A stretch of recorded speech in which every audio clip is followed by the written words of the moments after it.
Welcome. Today's conversation is for agents who are producing at a high level and wondering what their next chapter looks like. My guest built a solo business, transitioned into team leadership, and eventually got fully out of production. We're not discussing models or systems today. We're examining the decision to build or stay solo. Anna Powell, welcome to the show. Thank you. I'm so pumped to be here. Thanks so much for having this platform. It's great to have you. So let's give the audience an idea of what your team looks like. Yeah, it's kind of wild because I actually was on a Zoom call earlier today talking about Anna in 2021, who was like, I never want a team. So, haha, very funny. But I have a team of, there's 47 of us total on the spreadsheet. 35 of them are here in the Triangle area, but we've used our internal team system to expand into some other markets that we had great agent connections with. So we have a team of 4 girls at the coast. They cover like Edenton all the way down to Wilmington. I have a gal in the mountains of North Carolina. We have our first luxury listing going live as soon as the snow gets out of here in Sugar Mountain. And then we've just brought on our first partner in Charlotte, which is our next place we want to spend some time and focus. So we're a little bit all over the place, a little non-conventional, but there's about, there's 47 of us all together. That's incredible. Thank you. Congratulations. And now I understand. I think everybody will understand why you're not in production anymore. Yeah, Well, that's what to it's do. a full-time job. It's a full-time job. Actually, and it's funny because I was fully out 24, 25. And then this year, just with like the market shift, I did kind of want to be relevant. I always feel like completely out of production is hard. I get to now this year choose to do a couple of transactions here and there just to be able to kind of re-examine some of those feelings and emotions that go through transactions so that I can be a better coach. So I am really proud of myself. I've sold 2 homes this year. And my team calls it Anna out in the wild. Like I was at a house, like my Sentry lockbox like didn't work. So I had to like call someone and be like, can someone let me in this house? I can't get in. So anyways, my team's also had a really good time with Anna in the wild for first Yeah. quarter of 2020. That's funny. I have instant recall of the feelings and the emotions that come with this. Yeah. With this It just business. take much to remember all the high emotions that run with this thing. So Yeah. I was relevant again pretty quickly. That's smart. So you were selling 10, 12 million when you were solo. Yeah. So at what point did you realize solo production was no longer the right long term? I had a very vivid moment, and I'm like looking over to my left because in my office, I have my whiteboard of my houses that I checked off that year. There's 55 of them up there. And I did hire a coordinator like towards the end of that year. So I had a little bit of help, but most of it all me.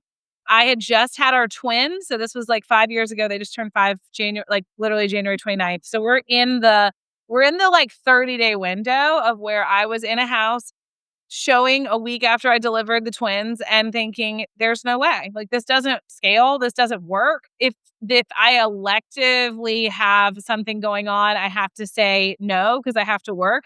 If something that I need to do shows up, I have to say no because I have to work. And then my fear became, well, what if, in that time I was having medical, complications from a delivery. Like what happens if something later down the road pops up that I have no control over?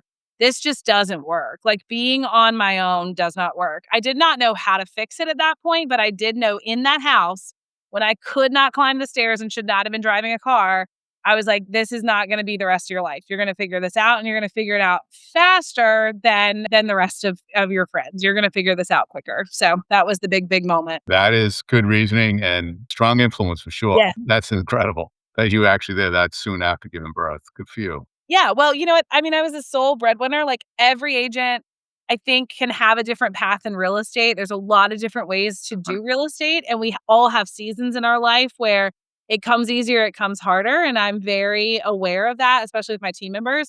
But like, I didn't have the ability to step back. I was the sole breadwinner for our family. My husband had stepped out of outside sales for me to do real estate at a high level. So like, yeah, it sounds really admirable, but like at the time, it was just like, this is what I do to feed my family. This is my job. I don't have another option. But I think that is even why I was more passionate about figuring out a way around it because they were depending on me. But what happens if something out of my control took me out of that position?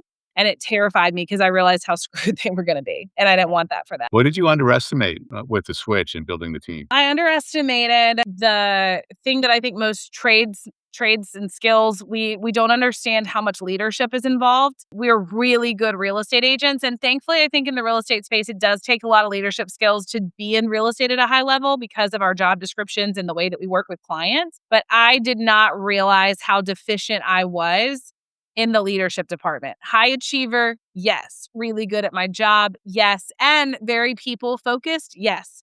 But I didn't have the skill sets to really lead early on, and I had to catch up with that really quickly. When How you're do you good at something and a high performer, you get deemed a leader a lot in your life. But the reality is like there's a whole level of things that you don't know about leadership until you really go in and start to study and learn yourself. yeah, describe what leadership means to you. Yeah, I think for me, leadership is, well, leadership is being able to always shut down short-term discomfort for long-term gain. I say that all the time. We can't make, short-term decisions on long-term things that we need to focus on. So for me, it was learning that delayed gratification, controlling dopamine hits in my brain. And that's hard because when you've been in real estate, you've been on basically an entire lifespan of just being a dopamine addict. So I had to learn to shut that down, but work in the same space. So that one was really big. And then I learned that I really had to understand where are my strengths, where are my weaknesses, and then enable and empower people to lead alongside of me instead of just looking to me for everything. So we do that by helping our people really tap into leadership skills early. That's a when you are truly building a business as opposed to being a transaction, doing your own work, doing the transactions. Now you're building a business, and there's a whole nother slew of decisions that have to be made. And the thing about real estate is this is what makes this so difficult. You are the marketing department, you're the HR department, you're the sales division, you are the systems and operation, like you're everything. And so when you go into team leadership, there's a place where you're like, well, I've done all these things just for me. I can do it for all the other people too. And I think that's why you see a lot of burnout. You see people all the time just tearing teams down, starting over, because we are very highly capable. I think all real estate agents are just very naturally like they're high achievers, but it doesn't translate into leadership all the time. Capable, yes. High capacity, yes. Leadership, not always. So you really do have to buckle down. And in leadership in real estate, there are three things they always talk about. It's recruit, retain, and train. How did you switch roles to get into that? How was that transition? Yeah. How's the transition still going, Joe? Is that what you're Yeah, right. Yeah. So the training component is, I think, where a lot of people struggle. And that's where, if you've not read Who Not How, it's really important you go pick up that book. If you're in the process of trying to build anything, go pick up Who Not How. I learned that I needed a broader network for effective training because I didn't want to create 30 Annas because Anna doesn't work for everybody in the marketplace. I wanted to build a robust team that would be accepted widely by buyers and sellers across the marketplace, not just continuing to replicate what I do. So for us, like we have general principles that we put through our onboarding, but we very much rely on outside partners of ours to help with new agent training, with our weekly masterminds, things like that. So we're really good about plugging our people into environments that are not just ours. Then they bring us back things too that we didn't know. That's that layered leadership component. The retaining thing we do really well. We and things like that. So most of our agents, I have 5 team leaders, micro team leaders here in the Triangle. Any of them would be very successful solo agents. But I don't think that their profit margins would be the same as what they are sitting on the team. So we just look at that really regularly and say, put a statue up. Like I've Right. done something amazing. 20 is the gold standard. I don't think it's possible these days. We don't even have paid lead services. So we have at the top of our commission is very whole all the way through. And it's still hard to find months where there's 20% profitability.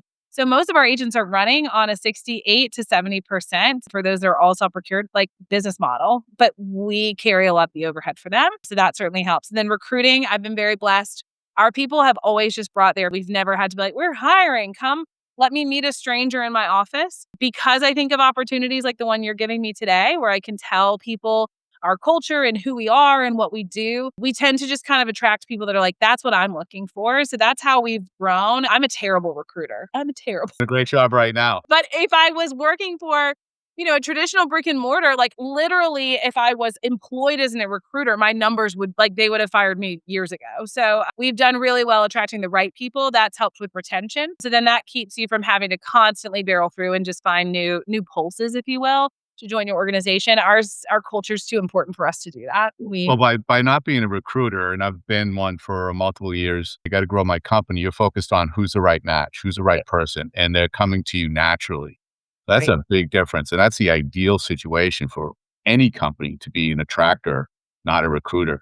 Yeah, it And seems so counterproductive, but I think one of the best things you can do when you're first getting started is take the focus off the profit and take the focus off big growth as the, mark of success. I think the slow growth and not putting the focus on profitability early is what gave us really strong legs underneath us, and now we're able to run a lot faster. right, right. So a lot of agents think that there's more profit, there's more money in scaling and more time freedom. What's the reality behind that? When did you find that there were actually more constraints on that? Yeah. I mean, there's always trade-offs, right? So for me, when I was an agent, and I'm sure agents watching this are gonna be like, yep, you're right. Like 6 o'clock, your phone is blowing up if you're a busy agent because your clients are getting off work. It's time for them to kind of start nestling into like their personal lives. And so I would spend, in fact, I was just joking about like how I was cooking dinner 5 nights this week at home, which is not what I used to look like. It was DoorDash on the door, like who Yeah. needed a kitchen? Because I was on the phone with clients all evening, right? My prime hour with my kids that I hadn't seen all day. I would say for a while, that shifted into agent conversations, which gave me more freedom because my agents can tolerate me, hollering at a kid or Right. multitasking. And so that was a really big lift. I remember when my phone calls in the evenings were our agents and not our clients. And now I've built systems and processes around being readily available during the day. So and it's taken the right people, but I have gotten kind of nights and weekends back, which is what was a huge blessing for me because I wanted that time with my kids. But in exchange, you're taking high risk every single month. There are months where there's not enough income to pay the bills. So now you're looking at dipping into savings. There's a lot of like trade off to that, but that for me was really important. I believe that rich people are very focused on money. I think wealthy people value time. And so that was the big shift, I think, was realizing that my time, because my dollar per hour rate had gotten high, was really what I needed to start prioritizing. So getting some of those moments to breathe and reflect and be present with my family allows me to be a much better leader because I'm not just strewn out all day from just being reactive all the time. And so I'm protecting energy a lot more. That's probably been my biggest thing. But profitability, no, it's not a cash cow. And it's a lot of sleepless nights making sure you can make payroll and pay for buildings and do the things that everyone's expecting of you. Yeah, I think that's something that agents overlook, right? They think they have other means, other people bringing them money, and I'm not going to have to do all the work. I'm going to have other people's money coming at me, and things are going to be great. Yeah, It's still a cyclical business. It still goes up and down. You can't help that. You have market wins that you can't control. correct. So yeah, so it's really Yeah, it's on a bigger scale. And again, there are absolutely months where time as an input, I could have gone and sold 3 or 4 houses and in my price point and, had a very similar month with a lot less overhead. But there are like I wouldn't be expanding into a new market with that. Like I wouldn't have what really I think fuels us here, like the excitement of seeing other people's lives change. I mean, you see that in your clients, but I was literally, and I don't know, he may can even hear me. I was just listening to my client, one of our agents say, like, we're coming out of survival time. Like we're getting into the season of more. And like I didn't even stop him from saying it. He was on the phone, but like that's it. Like that's it for me. You know what I mean? That's my new first time home buyer, like finally finding the house, like hearing an agent say we're moving into our season of more. It makes it worth it. So it's very parallel to real estate. Your clients are now just agents instead of your buyers themselves. now. Do you find that you have time to find sources of income in other ways other than just the transactions? Yeah, absolutely. And we are very big on encouraging our agents to do that. We have an event coming up in a couple weeks where like the prime focus is agent wealth building. We have so much opportunities as investors to go out there and create opportunities for ourselves. So we're big on that. We're huge on getting our agents to set up their S corps, their LLCs, to make sure that they're set up fiscally so that they're hanging on to as much money as possible, living before the tax dollar, right? So we teach our agents to go pay their children throughout the week. And then as far as just like additional, revenue sources for me, like we've set up a mortgage partnership. We setting up titles. So we're working in those ancillary spaces where we already have some influence, just to create some more opportunities, just to give yourself a little bit more breathing room, because every agent will tell you commission compression is real right now. So we're Yeah, absolutely. more volume, less dollars, right? It's Yeah. happening. So you're known for your systems. I know you're using AI. I've seen you speak on that. And which came first for you when on the scaling side? Is it the systems and processes to scale, or was it the other way around? Did you have Yeah. like which comes first, chicken or the That's egg? a great question. For most people, you'll add systems first and then you'll count it as scaling. And I did that as well. I went to a conference in the beginning of 2022, honestly, probably about, 4 years from right now. I was in San Diego. I heard an agent in California speak. He had a team doing, 700 million in volume that year, that previous year in 21, which was a great year. And all of a sudden, I realized the whole business was systems and processes, because this guy's personality he was not a personality seller. He'd scaled everything on systems. So I mimicked a lot of those systems. I just started putting systems in place. But for a long time, I just built something. Any little hiccup, I built something. Then my value and, in all fairness, a lot of profitability started going into the systems and the tech and the value adds. And then in the last year, I've really focused on the concept of scaling and understanding that scaling is not addition, scaling is subtraction. You can only scale if you're simple and easy to understand. And so that actually caused us to start reevaluating some of our tech, some of our systems, and saying, is it too complicated? And is it causing friction or is it reducing friction? And if it's not reducing friction, we don't need it in our business, because we're so accustomed to building things that are better in our business. But what I'd challenge anyone watching this to reframe is, you should just be building a business where better becomes inevitable. And inevitable happens when you subtract stuff, not when you add things. Right. So I had to learn the hard way. I did it the wrong way, but maybe take my word for it and say, I only want to build systems if it helps me to scale, which is truly actually simplifying things. You don't build to build. Good point. You say we a lot, and you also said it's the who, not the how. What's your leadership team look like? Yeah, I have Haley. She's our team manager. Her second job description is just glue, because she just kind of will meld into whatever role she needs. I came up with EOS. I learned EOS, entrepreneur operating system. I understood the seats. I understood the buses. I understand all those concepts. For us, there are days where Haley has to get off the bus altogether and just lay in front of it to stop something bad from happening. So I got a little disillusioned with, like, we have to have these crystal clear job descriptions. We're very big on the working genius here. We're really big on organizational health. And so when we hire someone, we want to understand what their strengths are, what their weaknesses are. And instead of boxing them into a role, the organization doesn't look anything like it did 2 years ago. If she had the same, she would never have the same job description now. We have technology that's replaced half of our director of operations role. So we are very big on people, but not job descriptions and not seats. We're very big on what are the skill sets that you bring. So we have her, and then we have two transaction coordinators that pretty much run their own business within APRE. They are the ones that implemented all of our CSU when we moved over to CSU this past year. They do tons of marketing for our agents, but they are very self-sufficient department. Like, I don't need to micromanage. I'm in the channels in Slack where they're managing transactions, and I've watched these girls save deals before because Nice. they're just so knowledgeable. So we really let them operate, and they come to us if they have a problem, but we are not sitting there being like, we're your boss and this is what you're supposed to be doing, because they run a beautiful business and we're just thankful that we're their exclusive client. That's great. You mentioned a couple of different things there. The creative mind. I forget what you said. Are you solely going and getting this education, or are you bringing your director of ops to it and working together? Train whoever will come. So Working Genius, we have every single agent do the assessment when they onboard with us. Like, the second that they're committed to going into our onboarding, we spend $25 and we do their assessment, because it actually helps us understand how are they even going to onboard. It helps. It's better than a disc profile, much more in depth. But then, like, I was in Aspen 3 weeks ago,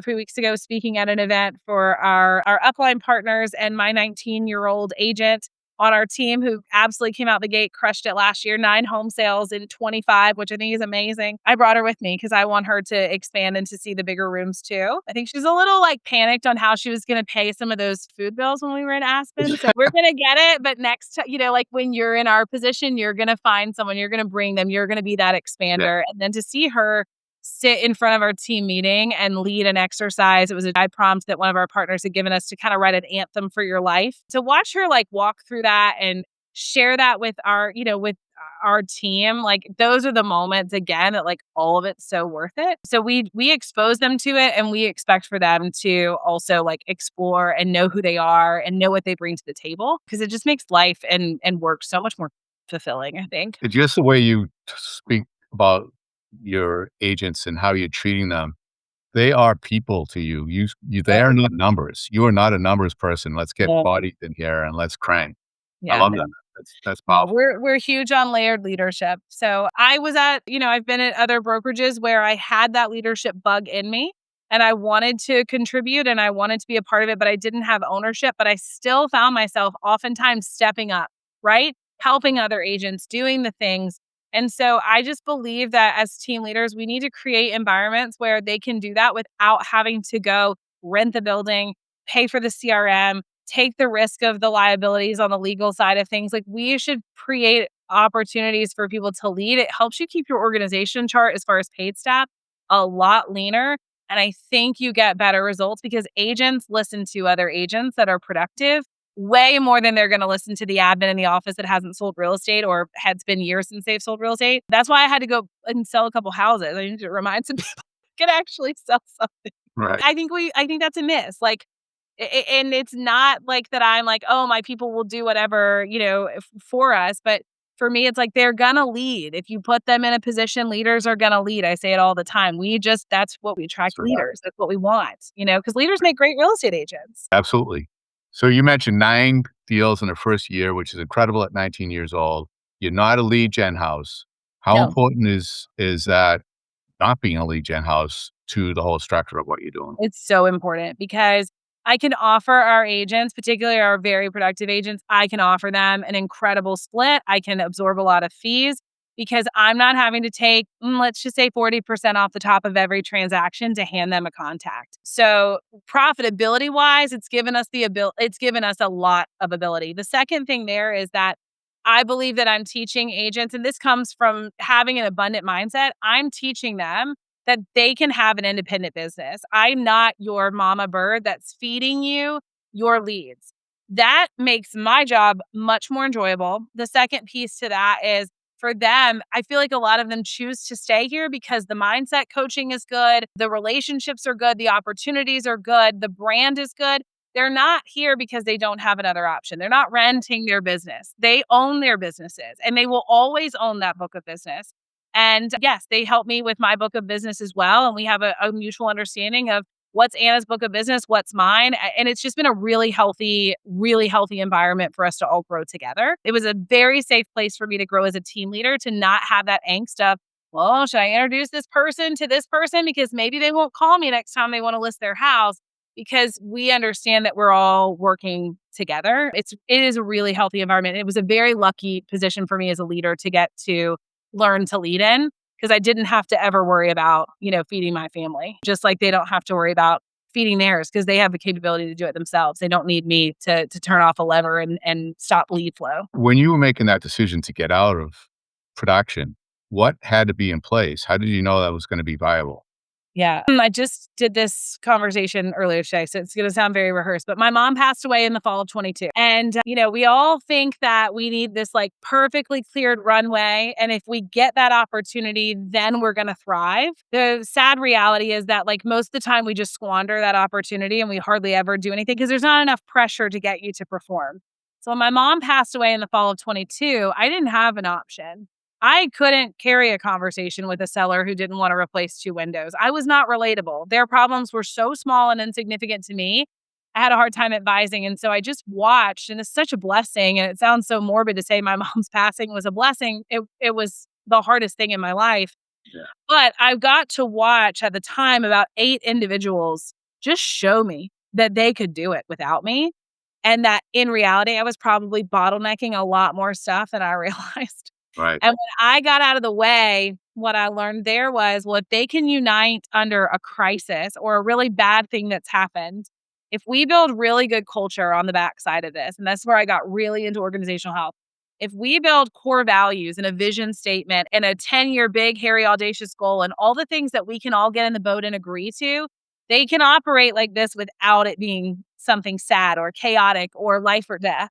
And to see that was really where I felt like we were able to say this is possible, you know? But it was not in the clean it's not in this like clean runway of like I'm stepping out of production now all my time is now focused. Like I stepped out of production out of necessity and then I saw the good that came from it, so I chose to stay there. Nice. That's great. Not I mean, yeah, same I thing. know it's hard. It's Everything so has a hard. silver lining, right? It's hard for me to say too, but I think that is like I truly do believe all things work together for good, and like I know there's a reason for everything, and that is one of those like beautiful byproducts of that season of my life, you know. And Absolutely. you've got it right. So it's the good that came from So it. to close this out, I wanted to ask one question. So what is somebody's at the crossroads, they're trying to make a decision, they want to do something. What is the one question they need to ask themselves to help define what their next move is? Yeah. Are you ready to take all of the hustle culture, all of the I'll just do it myself, I do it better than anyone else, all the things that made you a really good real estate agent?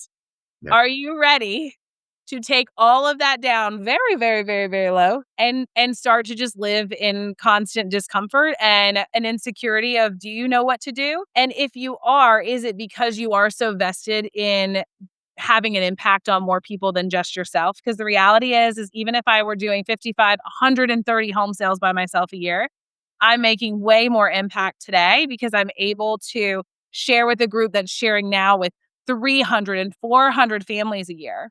So if you're willing to dial that down in exchange for discomfort, but you understand that the trade-off for the discomfort is higher impact, that's it. That's the formula. That's all you need to understand. That's If cool. that's not what drives you, and that's okay if that's not what drives you, there's plenty of other ways to plug in and build additional income streams and be influential and do things without necessarily having to lead a team. So again, it's not to say like I think we have to get rid of this. That like the only step up or the only promotion in real estate is team leader or brokerage owner. We have to squash that. Like it's not right for everybody. But I want to challenge you to not be the girl that has to show the house the week after you deliver twins because you don't have any of that in place, right? I don't want that for you.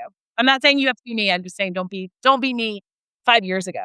Right. This is awesome, Anna. Thank you so much Good. for coming on. How can people tap into your insight and energy? Yeah. Yeah. We're all over the place. I mean, obviously, like, would love a follow on Instagram. I post pretty much every day, and a lot of that does end up being mindset work because that's what's on my heart most of the day. We have a Facebook group. If you want to add me on Facebook, we have a Facebook group called Agents Empowered. You can also look us up. It's completely like brokerage. What do you call it when you're Agnostic. non-denominational? Like, yeah, we're brokerage agnostic. Like, That's good. you can go onto our YouTube page, Agents Empowered. You can see all of our past recordings if you kind of want to get a taste for like what we do.